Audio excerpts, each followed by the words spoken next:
I'm Michelle Gardner. I am the lead information developer for ArcSight, which is a security product for OpenText.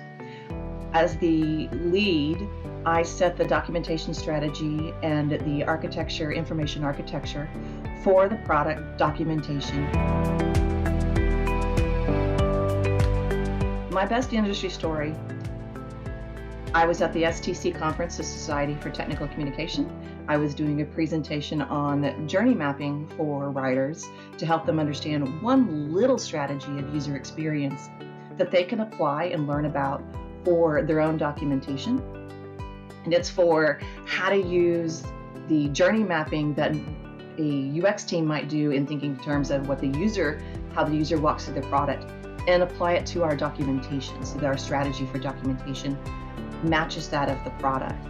And as the day went on, I kept getting notifications that my room had changed from a very small, usual, typical 30-person room to bigger and bigger and bigger rooms until it was time for my presentation. And this was my first presentation at one of these conferences. And it was more than 100 people in the room, packed, standing room. And they kept asking so many questions. There was so much desire to know more, especially about user profiles and user personas, that I never got to finish my presentation. And so that drove me to create for the following year a full day presentation. I did not choose to work in the cyber industry. I choose to stay in it. I went for a job interview for a writing position, and it just happened to be a security product. As time has gone on, that was with NetIQ, and we've been bought by many companies, so I've stayed in the security division of the product. I didn't know a lot about security. I only knew that we needed to have the antivirus software on our computers and keep our computers locked so people couldn't get in them. But the more I learned and the more our products did, I learned that it's important for us to have good security products. It is important that not just people use security, but companies have security so that big financial institutions don't let our data get stolen. I would give women the same advice as entering any other industry, although I've only recently learned that the cyber industry is predominantly male, like massively male, because I've always been in a department that was predominantly female, the writing group.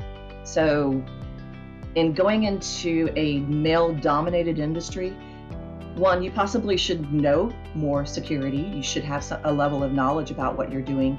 But at the same time, it's the same as any other industry.